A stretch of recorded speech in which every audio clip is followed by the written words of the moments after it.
and welcome everyone to Lab 11, our last lab. And in this lab, we're going to finish off with the reproductive system dealing with males and females. So, as this is a lab, we will be focusing mostly on the anatomy. There is a lecture that discusses the in depth details of reproductive physiology. What I want to talk about here, and as always, as we get into the anatomy, as we get into class, I always like to have a little quote. And the ones on your D12 page didn't have it. I chose it after, and I chose every beginning comes from the other beginning's end. So every beginning comes from some other beginning's end. So every time something comes to an end, something new starts. We are at the end of this semester, but something new is starting for you guys.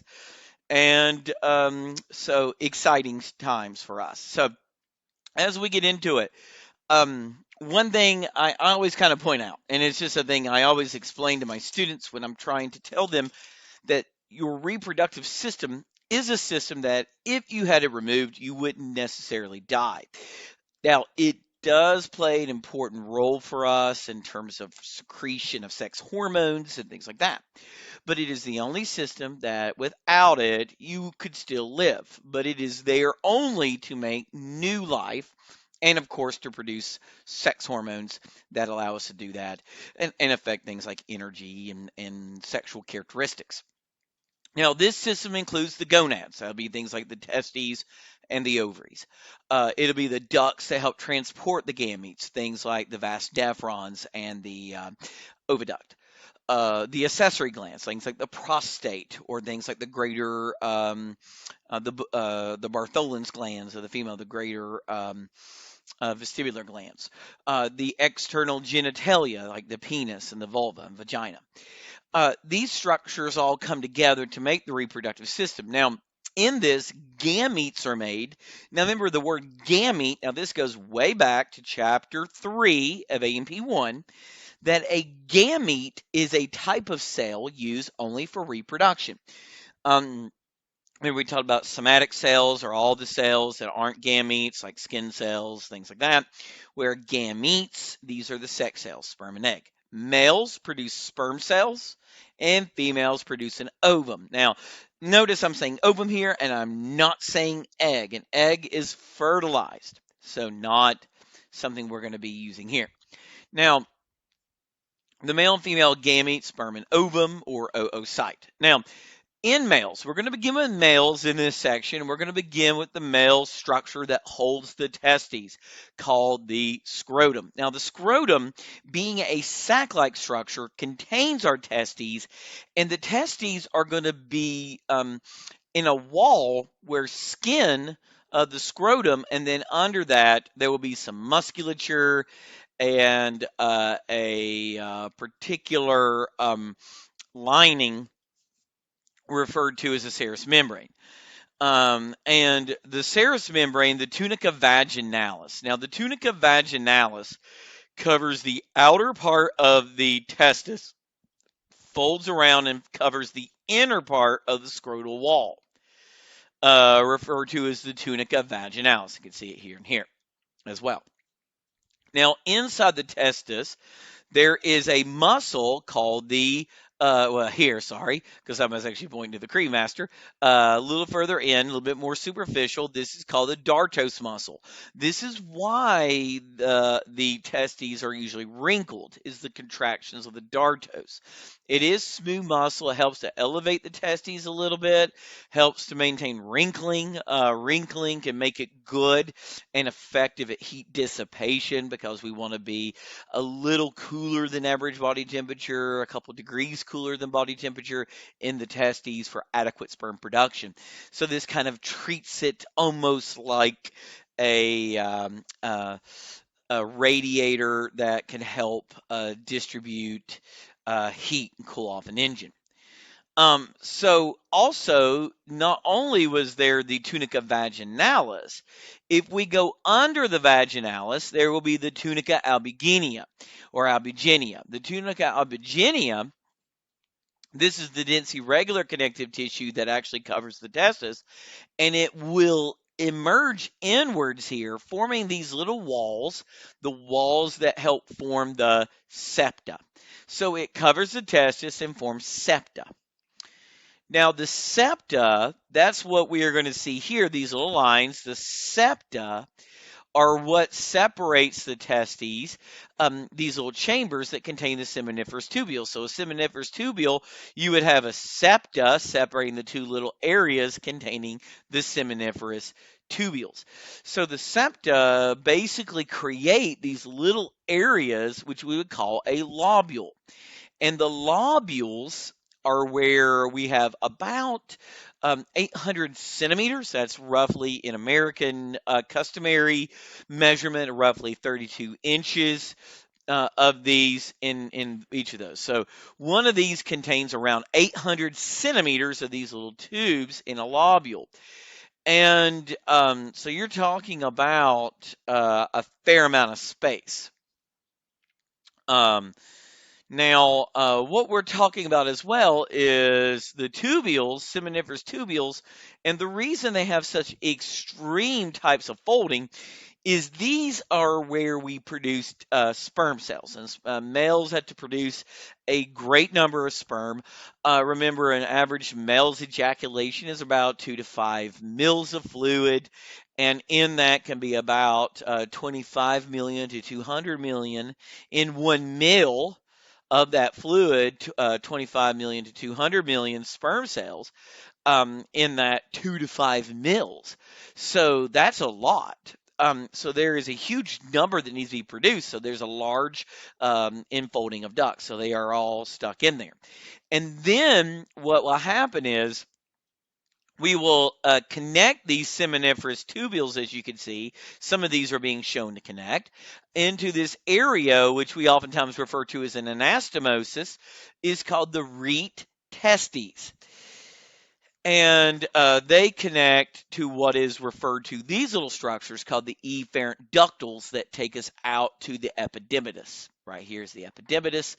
It's called an efferent ductal. And these efferent ductals are what connects us, the rete testes epididymis. So the rete testes are receiving spermatozoa from all these different lobules. And then the efferent ductals take us to the epididymis, and the epididymis can store these as they further to mature and then be released during an ejaculation.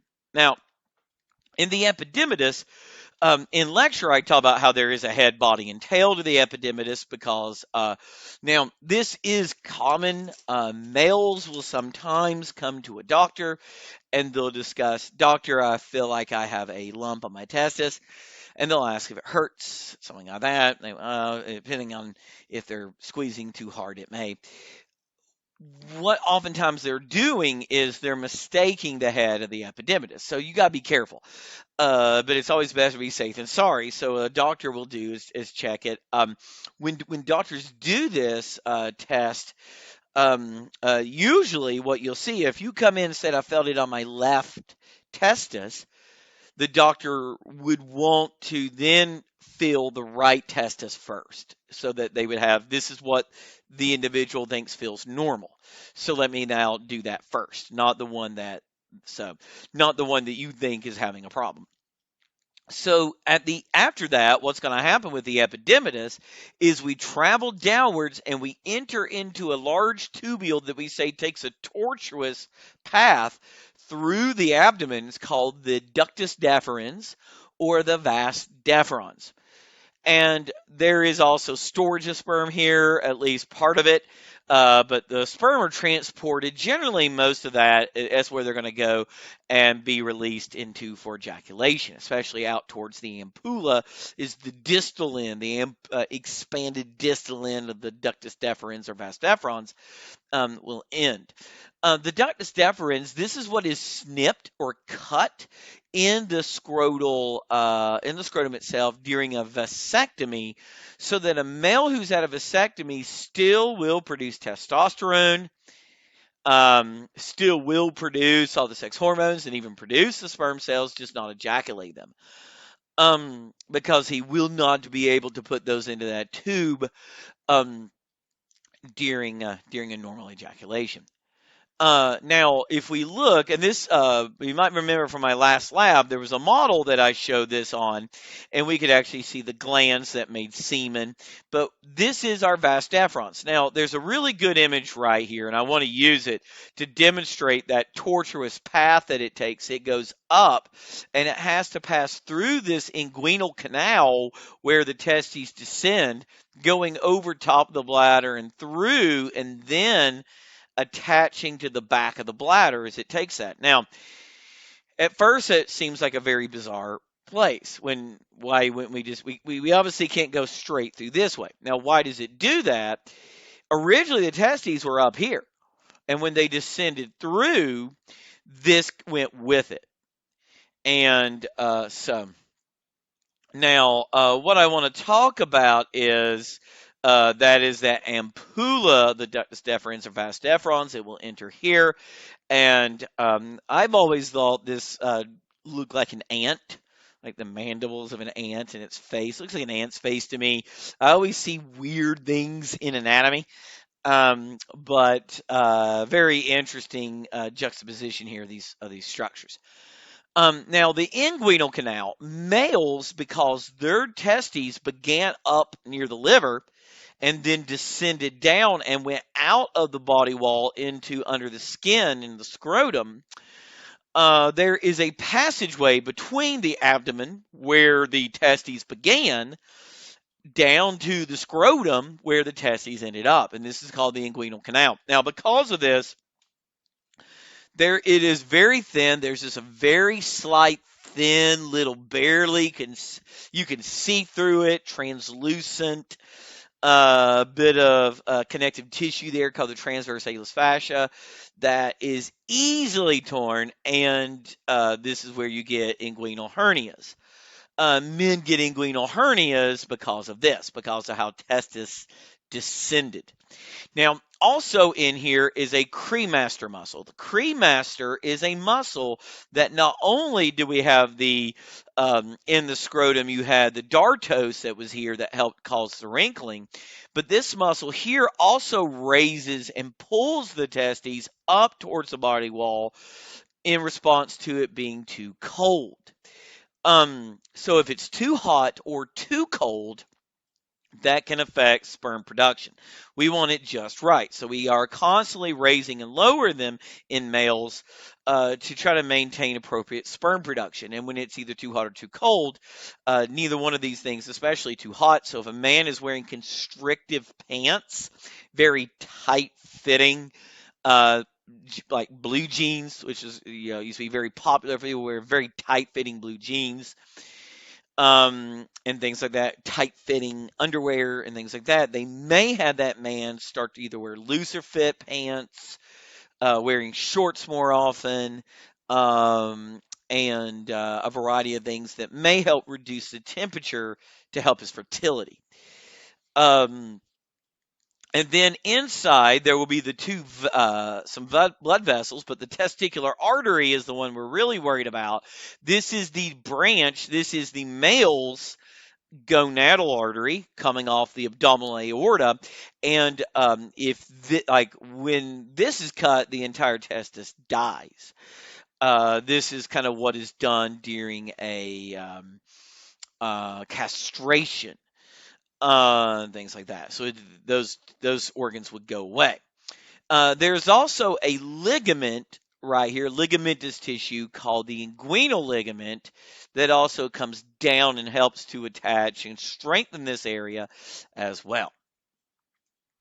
Now, these will all be diagrams. The models that we have aren't that great. You can't see everything. And I was one who was always tired of saying like, okay, well, this will be on a model, but this, and this will be on a diagram. And then this, and this, and this will be on a model, but this, and this, and this, and this will be on diagrams. And the students got really confused.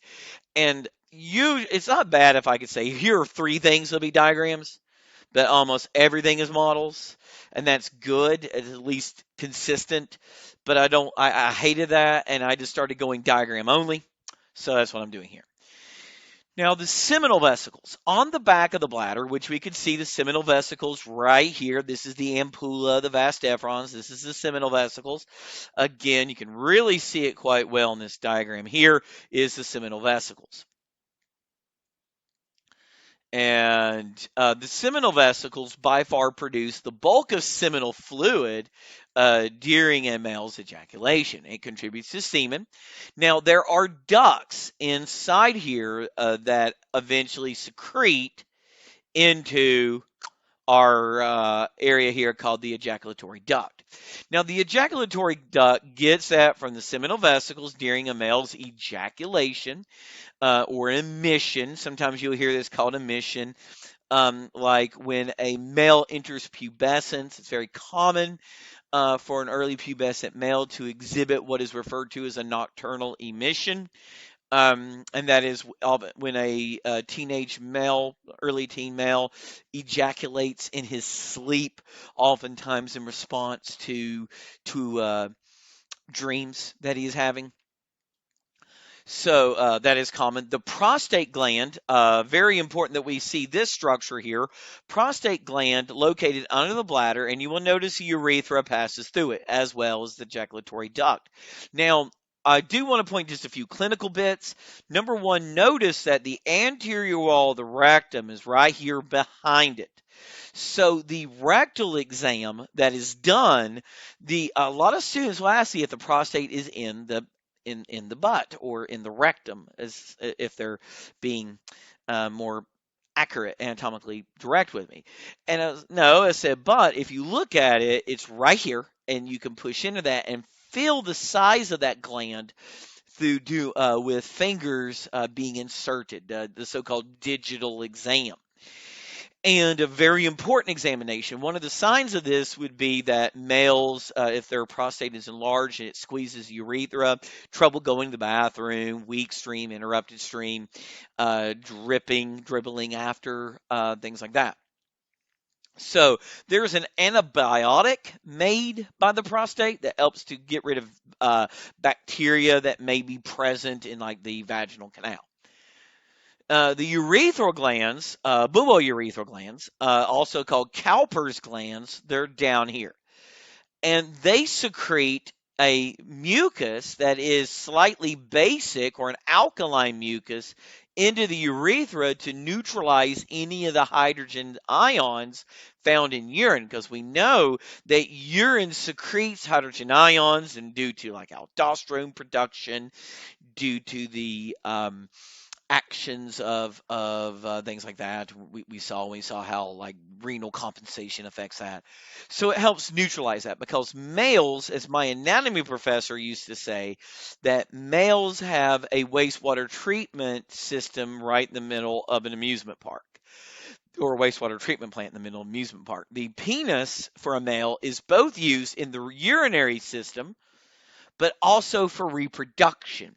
In males, it has a double purpose, and this is unusual in males. Males have that. Males of mammal species do this.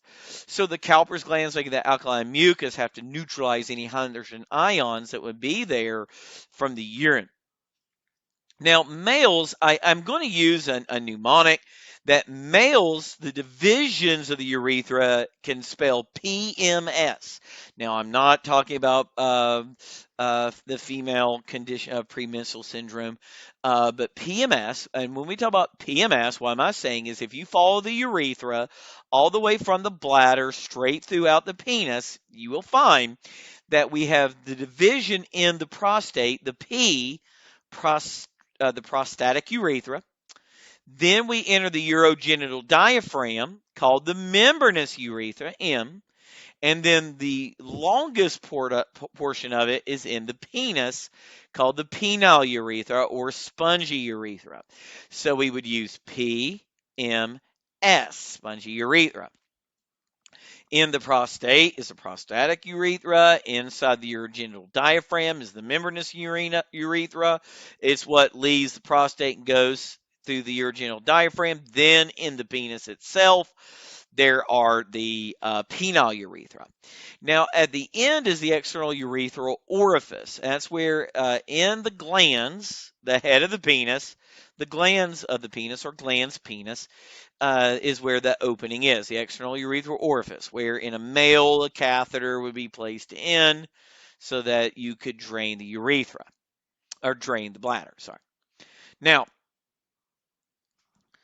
as we look at the male anatomy, there is what is called a root of the penis, the portion of the penis that can be seen further in. Now, the body is labeled, the so-called part that would be considered as the shaft. The neck is between the glands and basically bulk of the body of the penis, and the root is the portions that are inside the penis.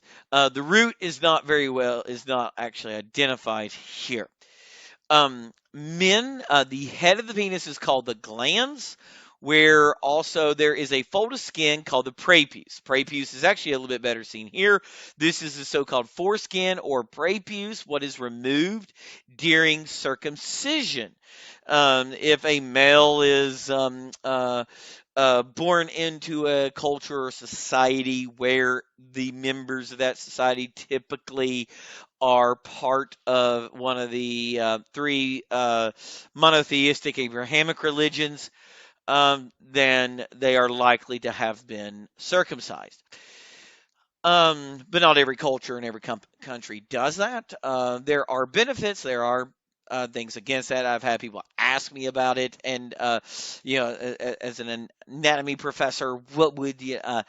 And there are, from a pure like clinical standpoint, you have like reduction of certain sexually transmitted infection, STI transmissions, or viral, especially because if you don't have the prepuce, you may not have some of the viral particles hiding in the ejaculate that collected there.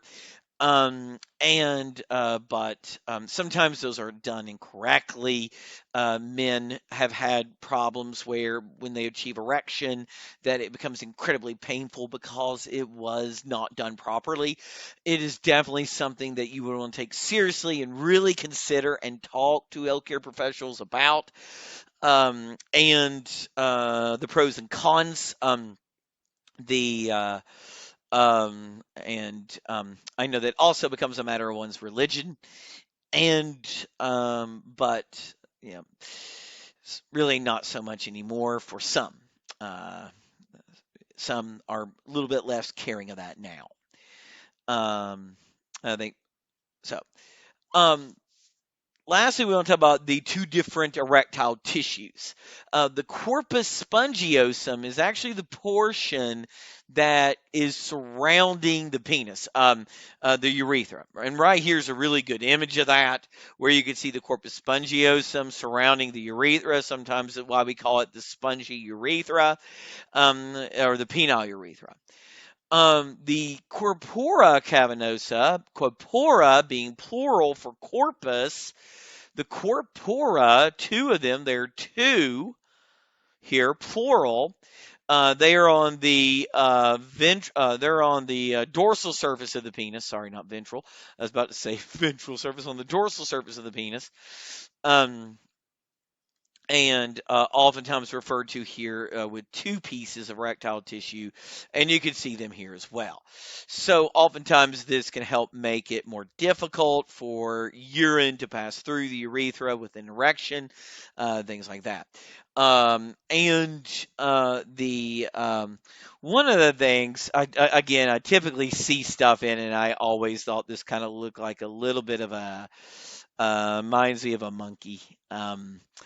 So as we look at that, I know, I do see really funky things in anatomy. But as you kind of think about it, you can think about the eyes and the mouth and kind of use that as an orientation to identify the erectile tissue when pointed to in one of these diagrams. Now, so that does it with the male. Now, male anatomy, this part is usually not that bad. Now, the female anatomy, the ovaries, we're going to see the ovaries here. And when we see the ovaries, they're going to be tunica albuginea as well, connective tissue layer, not very well seen here, but seen here, the tunica albuginea. And there will be suspensory ligament here and ovarian ligament here. The ovarian ligament attaches uterus to ovary, and then ovary up to the side of the body here is the suspensory ligament, which also carries with it the ovarian artery and vein, which you can actually see here, but also labeled here, ovarian artery and vein. Now, these ligaments sometimes get pulled on and cause some extensive pain during pregnancy, sometimes causing the mother, the expecting mother, to be concerned about losing her child when that might be what's going on. So, when someone goes through that, obviously it's a very serious thing. And they'll want to know. Oftentimes, I always tell my students, I said, listen, even if to you it seems silly that somebody may um, confuse part of the epididymis for cancer on their testis, be glad they came.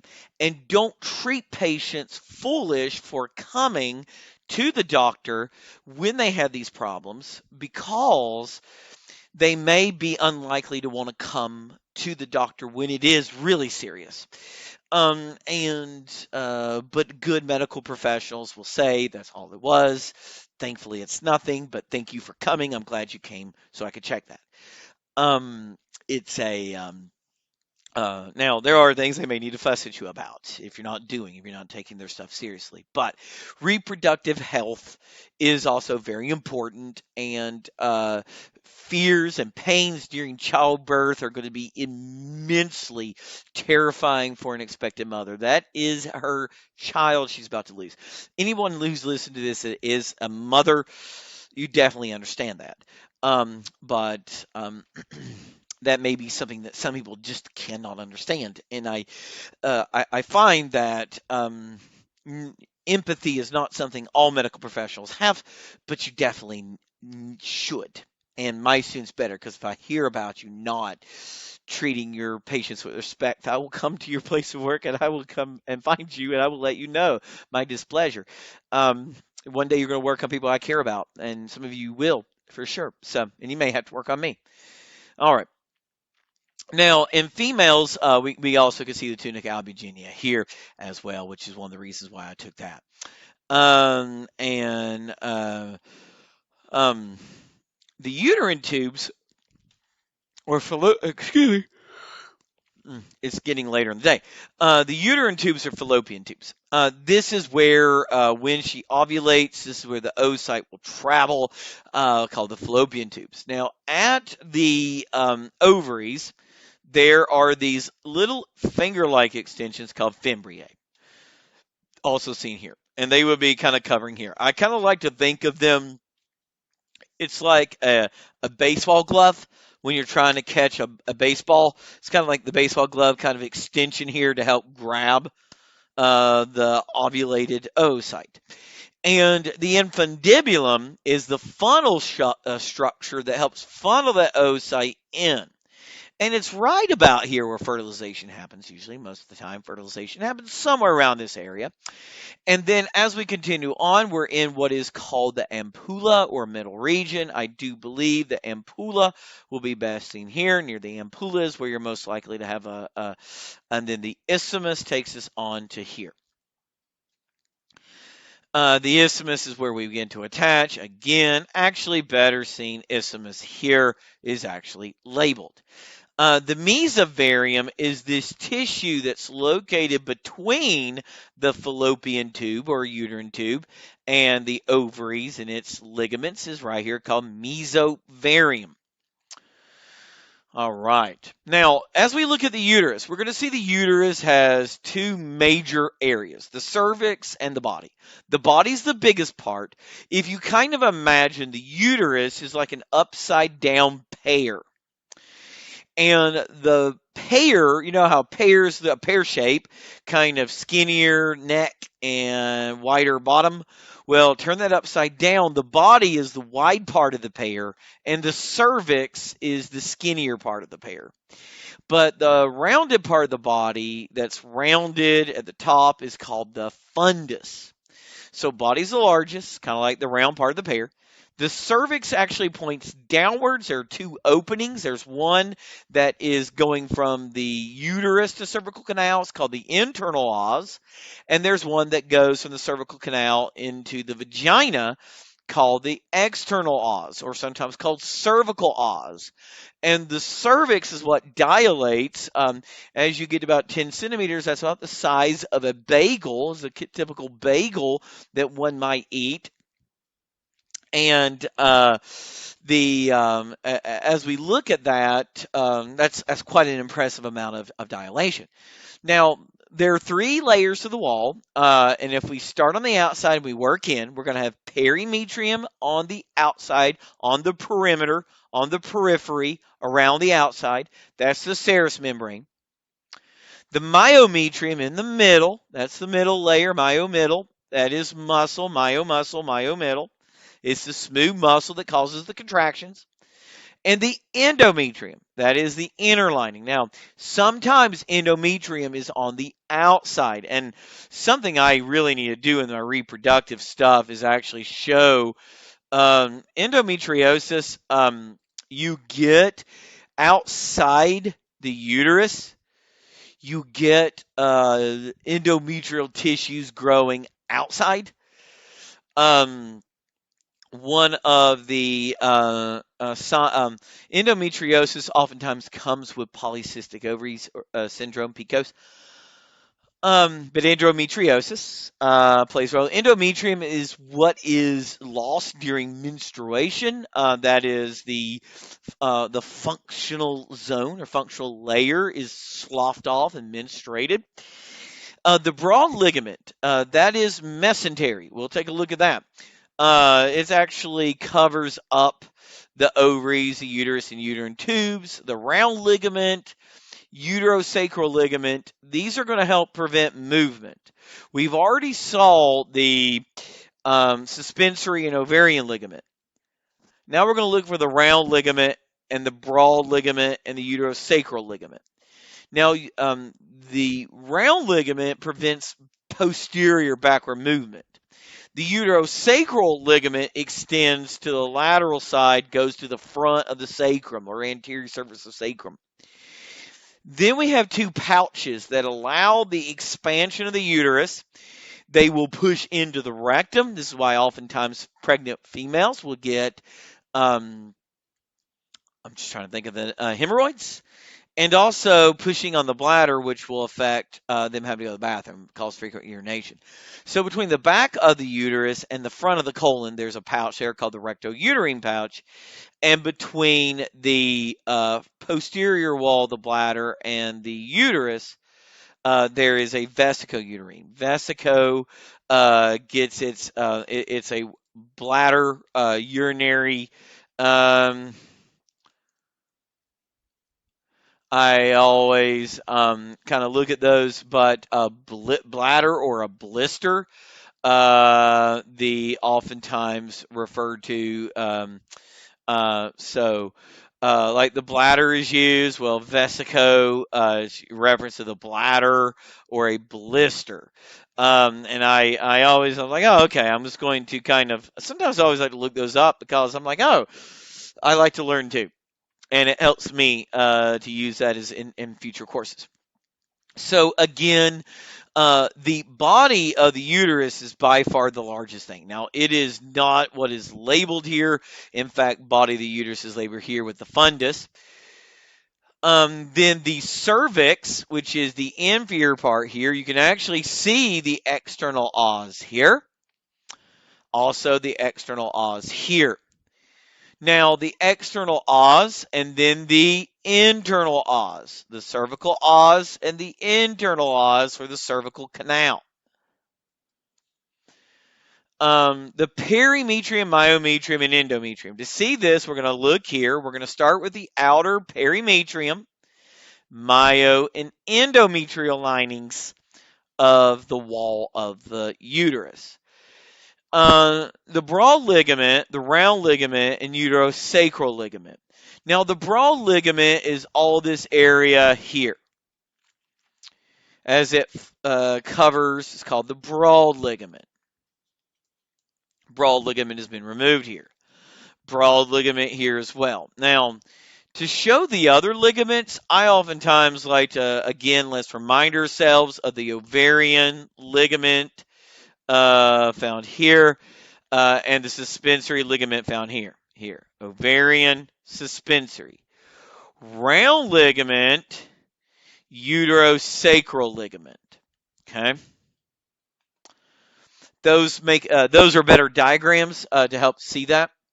The vesicouterine pouch and the rectouterine pouch, if you actually want to see it, it's best here.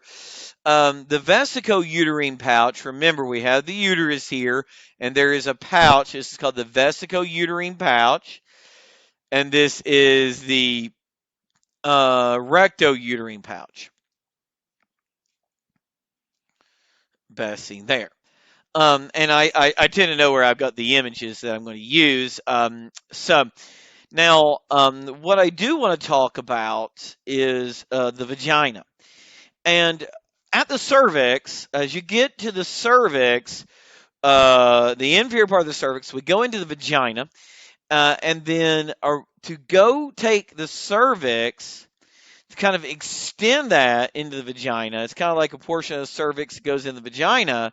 There's a recess surrounding that called the fornix, right here. And as we are entering into the vagina, the fornix, we can enter in here called the vaginal fornix.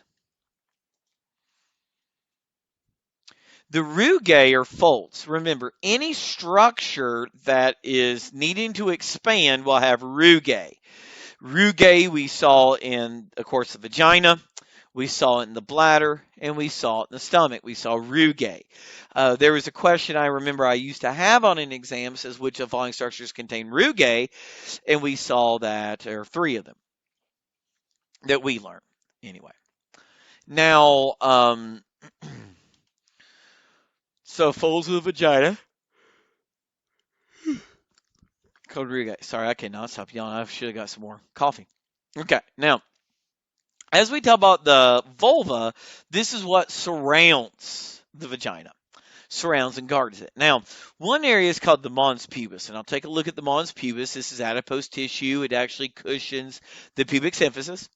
The 2 folds of the vulva are called the labia majora or labia minora, or also called the major and minor labia. Labia is a word that in common phrase we would say lip. Remember the superior and inferior labia of the mouth. The vestibule, just like with the lips on a human mouth, we had the space between like the cheeks and the gum. Cheeks and teeth was the vestibule, with the space between the minor labia or labia minora. That's the space inside there. The clitoris, this has erectile tissues and a lot of nerves. Very important for females for sexual arousal. Now, it is kind of almost I would say analogous to the male's penis, except there is no urethra in there. Considerably smaller, but very important in female sexual arousal and stimulation.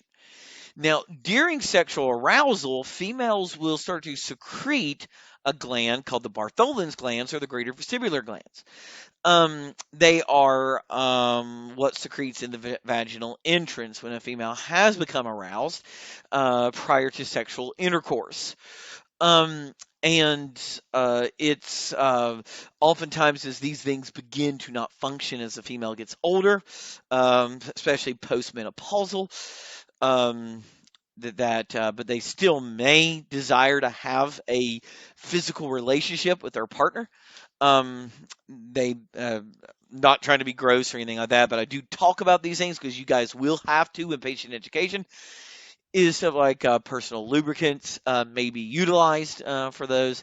So this is why, okay, that people may there are changes to the body that happen post menopause.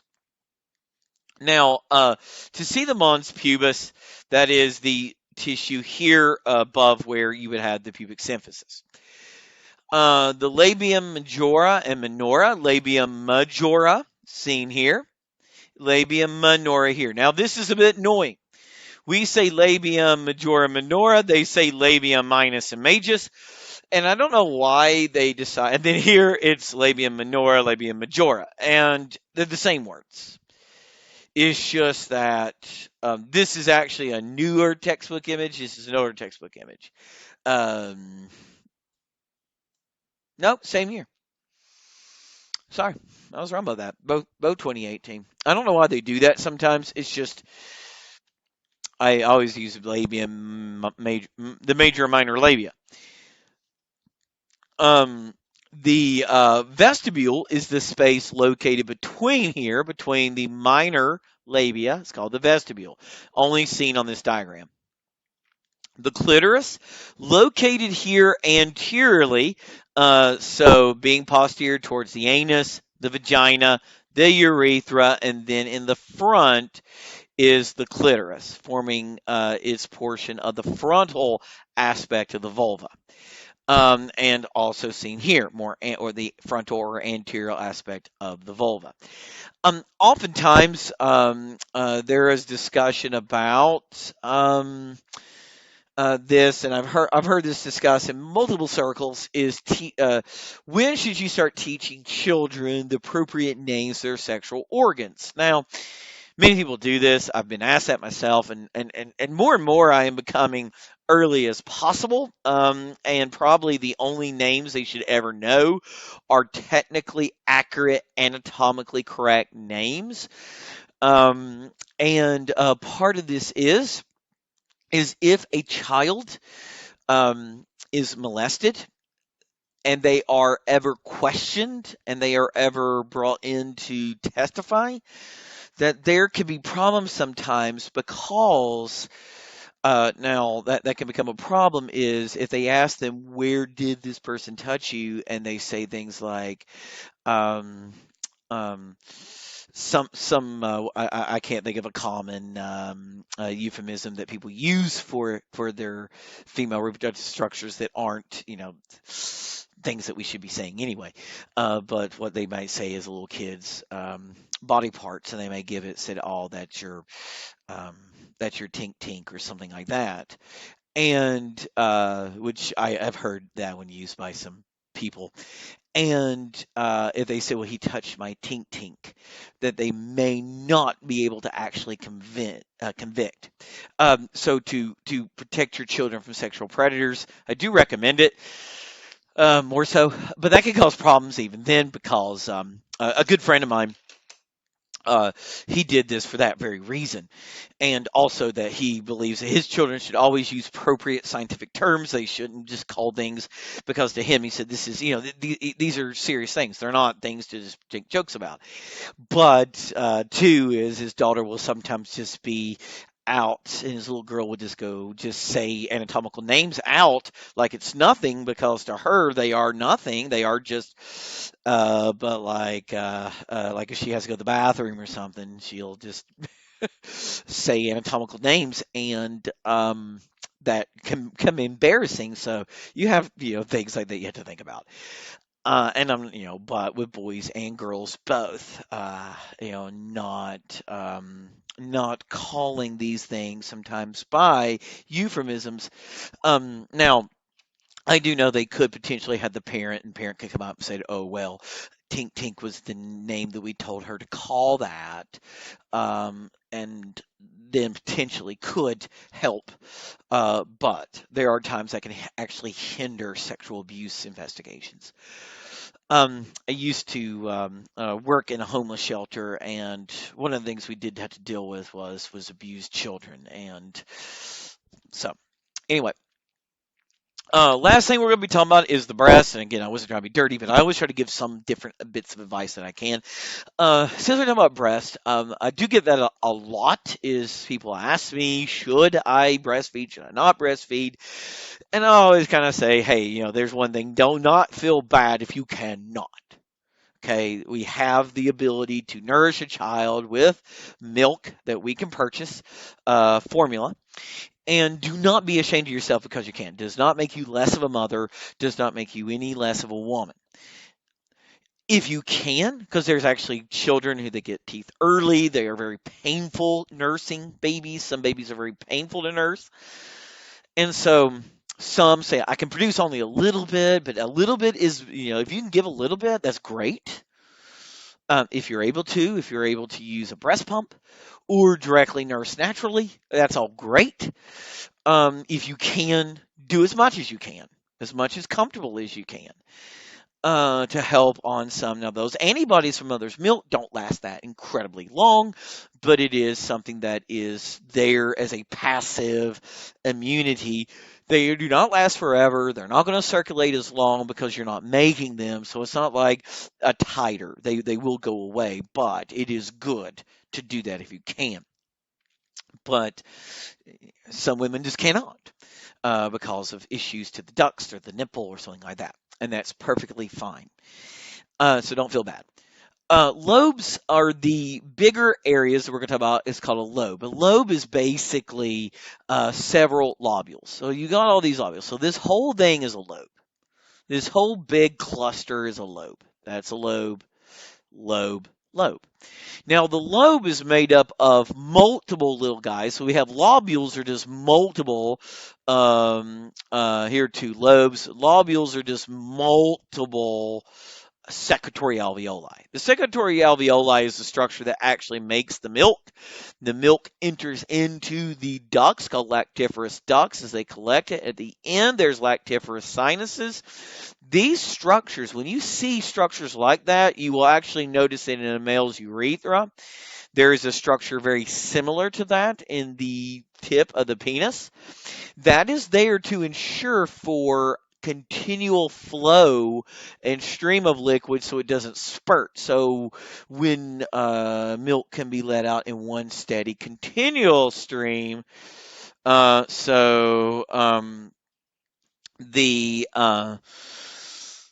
very important thing there. Now, the nipple is basically the external extension of the ducts for breastfeeding. And surrounding it is the areola, usually reddish brown around. There are glands that help the baby kind of know that this is where they feed, things like that. The breasts are a very important structure for. Actually, you can actually see multiple things that help suspend this and help to strengthen the breasts. Breasts can be torn. This is why, especially when a woman, you don't have to be like in. You do not have to be a extremely large-breasted woman. You don't have to worry about that. But even women, if you're going to do like jogging, running, sports bras are good, because this is going to prevent gland tearing and damage to the breast, stretching the suspensory ligaments and things like that. So very good things to do for breast health. Breast exams definitely need to be done. You don't want to be too soon. Usually what I would do is I would oftentimes give, I cannot spell. American Cancer Association is the one I would always use, is self-breast exam methodologies from them, and oftentimes would share that in class. And things like mammograms are done, but your own self going through and looking your own self breast exam, and to be able to actually go do that, the steps and how to do it. Definitely a good thing to do. You got to be a little careful about being too close to your reproductive cycles, because it can affect that you have your breasts may just be a little bit different because of your sexual cycles that are going on. But they go through and tell you how to check and what to do. Definitely do it. Getting checked, or your mammograms at your appropriate time, your screenings, things like that. Always good things to do. Okay. Guys, thank you so much. I really hope it helps to be able to see all that. Again, my study guide, remember, is basically just you really need to know everything. And then what I do is I give a list of the structures you need to be able to identify, and also describe. These are like things you need to definitely be able to define.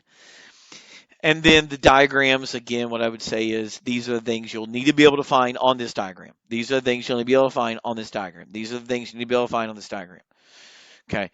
And I walked it through so it should be known what you'll need to be able to find on every diagram and where you need to be. So and hopefully I didn't. Sorry that I'm going to fix that typo right there. Sometimes I do type wrong. This is why I do not make you be perfect with your spelling. If I misspell something somewhere, I guess I can allow that too. So I do take those things. Like that's, I knew that's not even foreigners. I didn't get to go through this was the very last one I made, so I know that I probably got more. Oop, I don't want rectogreen twice. I know that anyway. Guys, thank you so much. This is our end, our very last lab, very last lecture is also coming on the same content. Guys, thank you so much. I greatly appreciate everything and can't wait to see you guys in the next one.